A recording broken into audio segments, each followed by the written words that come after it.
بسم الله الرحمن الرحيم الحمد لله رب العالمين والصلاة والسلام على نبينا محمد وعلى آله وأصحابه ومن تبع هداه إلى يوم الدين.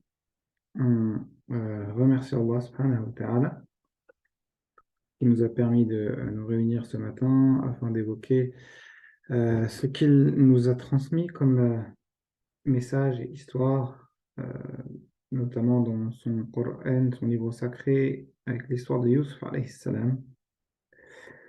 Et on s'était donc arrêté au moment où Youssouf devenait ministre. Et donc on avait déjà vu plein de choses sur l'histoire de Youssouf, et notamment que cette histoire était dans le Coran. Dans le Coran, mais toutes les histoires sont présentes dans le Coran, vous allez me dire. Alors déjà non, pas toutes les histoires, il y a beaucoup d'histoires qu'Allah n'a pas racontées dans le Coran. Mais il y a une autre chose dans cette histoire, c'est que dans le Coran, cette histoire elle est racontée dans une seule sourate principalement.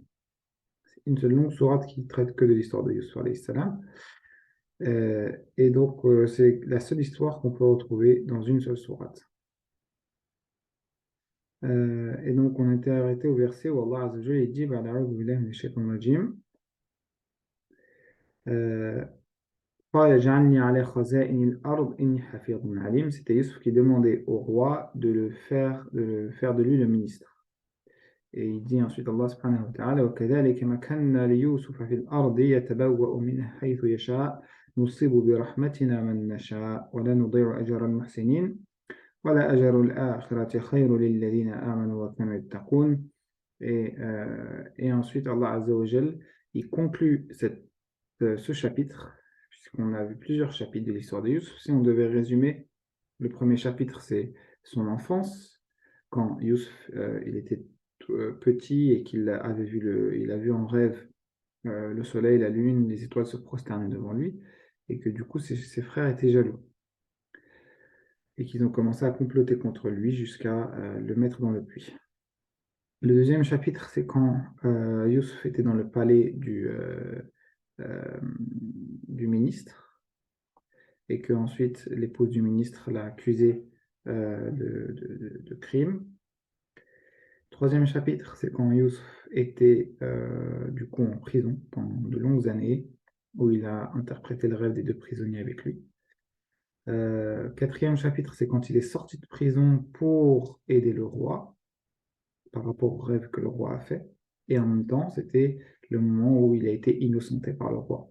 Et que le roi, eh bien, là, qu'il a dit au roi qu'il n'allait pas l'aider, sauf s'il refaisait toute une enquête pour l'innocenter.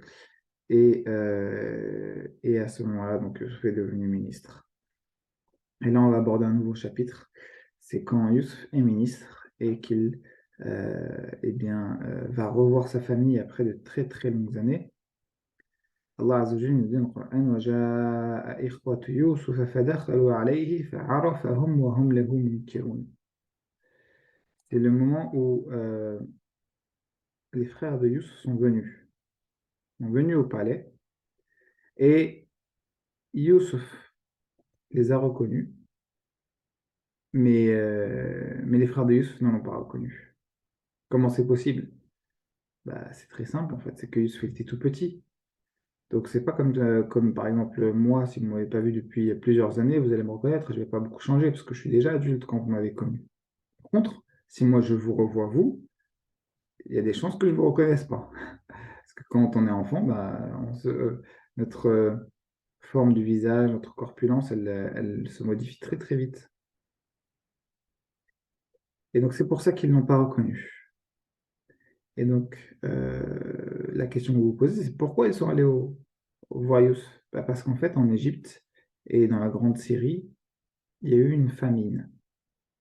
Et donc, les habitants de la Grande Syrie, notamment la famille de Youssef, eh bien, ils ont entendu parler d'une personne en Égypte qui était très généreuse, noble, et qui gouvernait sur les trésors de la terre. Donc, ce qu'était Youssef, justement, c'était lui, en fait.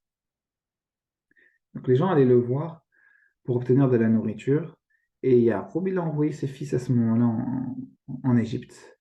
Par contre, Yacoub, il n'a envoyé que ses grands enfants. qui n'étaient d'ailleurs plus des enfants, c'était des adultes, mais ça reste tout de même ses enfants pour lui. Sauf, bien sûr, qu'il n'a pas envoyé qui? Benjamin. Vous vous souvenez? Il y avait deux petits-enfants. Il y avait Youssouf et Benjamin, qui était lui le plus petit de tous. Et Benjamin est resté auprès de Yacoub parce que Yacoub, il l'aimait beaucoup et il ne voulait pas qu'il s'éloigne de lui. Yacoub avait peur pour lui, comme il avait eu peur pour Youssouf à l'époque. Et donc, il ne l'a pas laissé partir avec ses grands frères. Et c'est ainsi que les frères de Youssouf se dirigèrent vers Youssouf. Et ils ne savaient pas, bien sûr, que, comme je vous l'ai dit, c'était Youssouf. Et ils le pensaient encore plus, même s'il y a peut-être des points de ressemblance. Imaginez si je vous dis que quelqu'un est resté dans un puits, on ne va plus jamais s'imaginer qu'il est vivant. Donc pour eux, ils s'imaginaient qu'il était mort et que c'était terminé.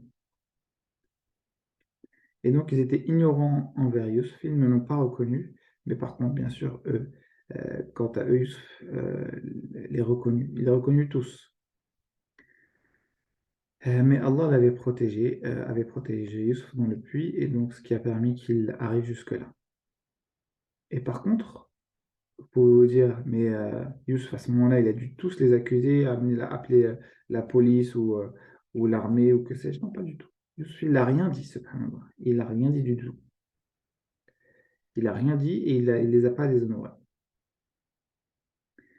Et quand Youssouf leur parlait, il leur a dit, mais vous êtes d'où? Les frères de Youssouf, ils ont dit de Canaan. C'est de là où ils venaient. Il continue à les questionner, et qui est votre père? Notre père est Yaqub ibn Ishaq ibn Ibrahim. Vous vous souvenez de l'arbre généalogique? C'est que il y a le père des prophètes, Ibrahim alayhi salam. Il a eu deux enfants, Ismaïl et Ishaq. Ismaïl, c'est l'ancêtre de notre prophète Mohammed alayhi salatu salam.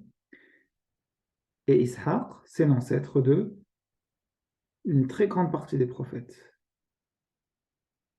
Parce qu'il a eu comme enfant Yaqub, et Yaqub, il a eu tous les autres enfants, dont les frères de Yusuf, qui ont chacun eu d'autres enfants et qui ont donné des prophètes comme Yusuf, comme plus tard Moussa, Suleiman, etc.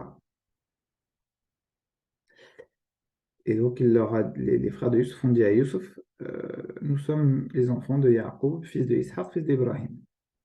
Et il leur dit alors, Yusuf, est-ce que vous avez un autre frère? Ils connaissaient déjà la réponse, mais pour voir ce qu'ils allaient dire. Et ils ont dit alors, oui, nous avons un frère et c'est Benjamin. Et bien sûr, Yusuf leur dit alors, mais pourquoi vous ne l'avez pas ramené? Et il eut la réponse, parce que notre père ne le laisse pas, il ne veut pas qu'il s'éloigne de lui. Et là, Yusuf il continue à essayer de faire l'étau se resserrer sur eux pour savoir, pour essayer qu'ils montrent leur vraie nature. Et il dit alors, Youssef, mais pourquoi ne le laisse-t-il pas venir avec vous? C'est un enfant, c'est un bébé, qu'est-ce qu'il a? Il est tout petit. Et il dit non, mais il avait un frère qui s'appelait Youssouf. Une fois, il est allé avec nous. On allait faire la course et on allait Youssouf à côté de nos affaires et le loup le mangea. Donc là, Youssouf, il constata que malgré toutes ces années, ils n'ont jamais dit la vérité à leur père. Ils n'ont jamais dit la vérité à leur père. Et donc Youssouf, à l'intérieur de lui, il savait que c'était faux, bien sûr. Et il désirait revoir son frère Benjamin. Et là, ça allait être une épreuve supplémentaire pour Yacoub, vous comprendrez plus tard pourquoi.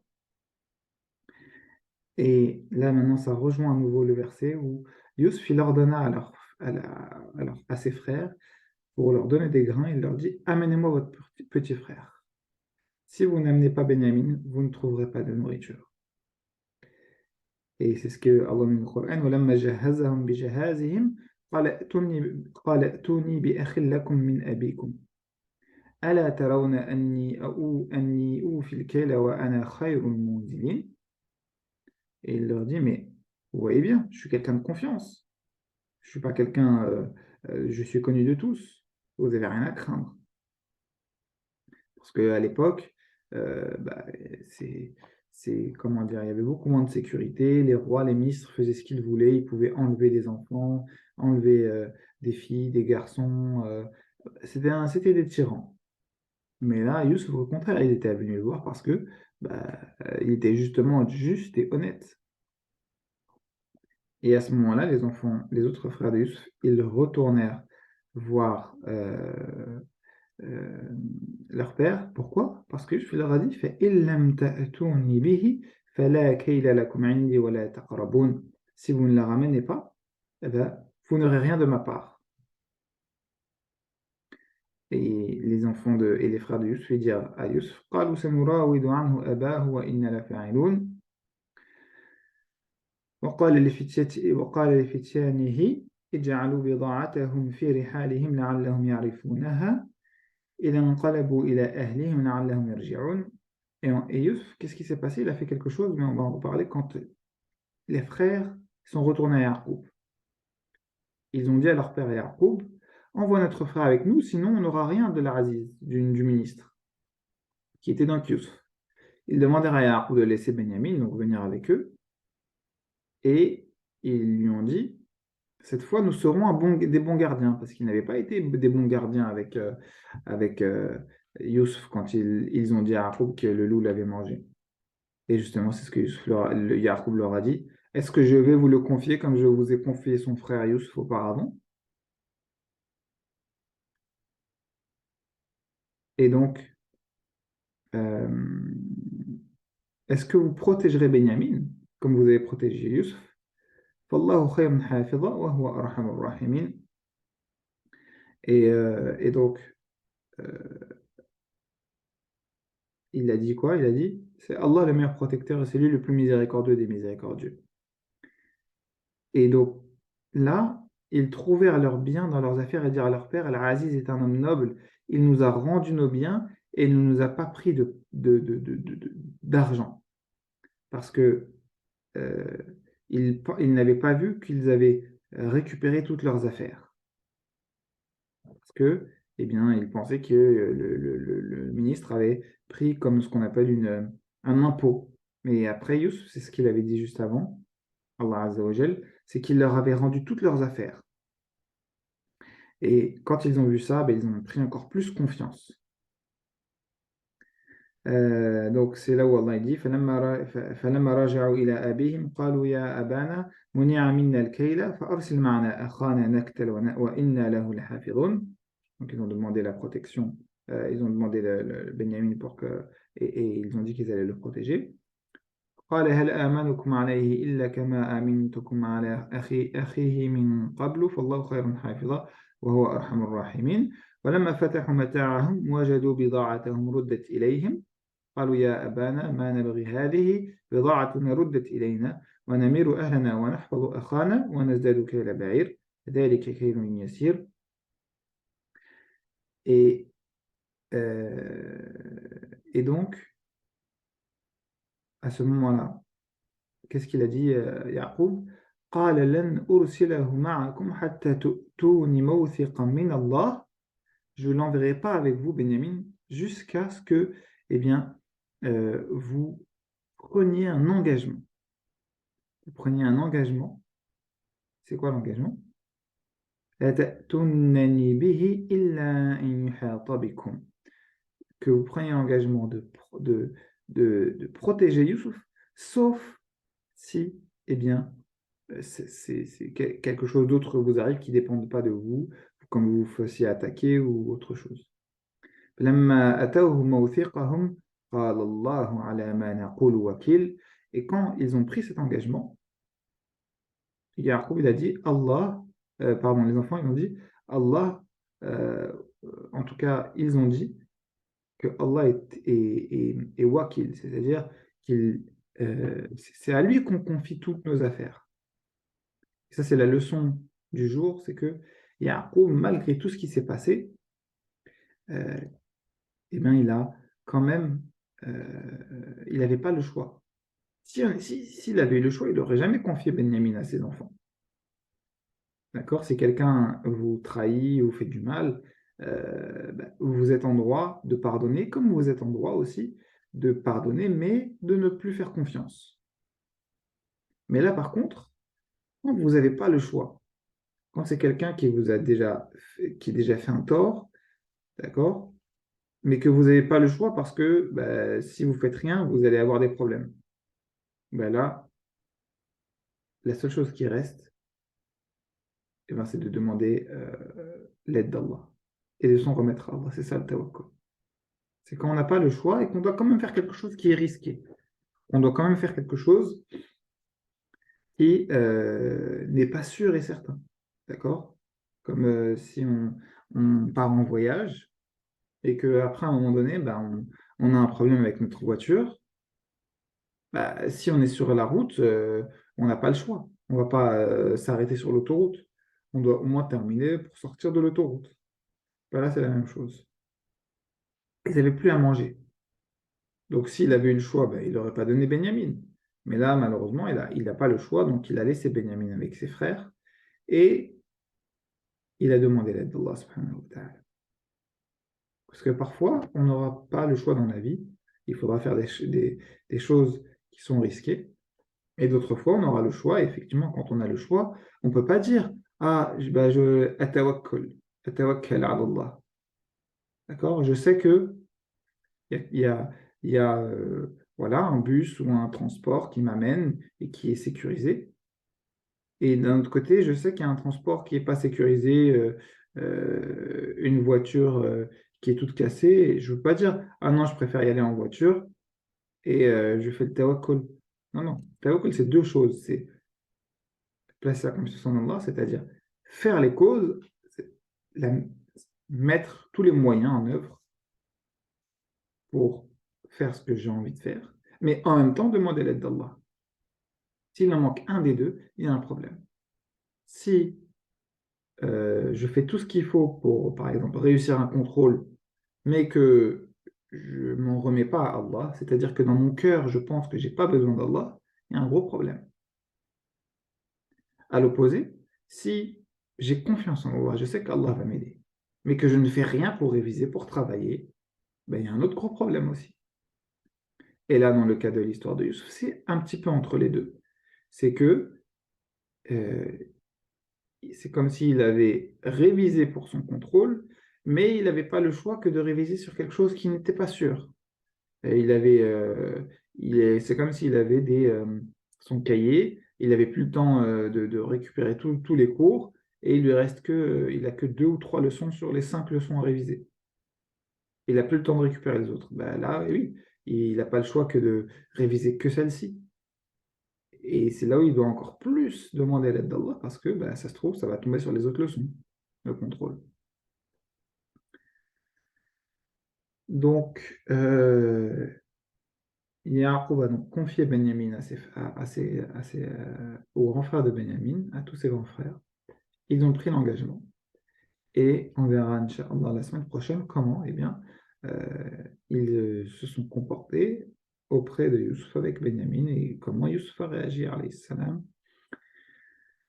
Est-ce qu'il y a des questions sur l'histoire de Youssouf?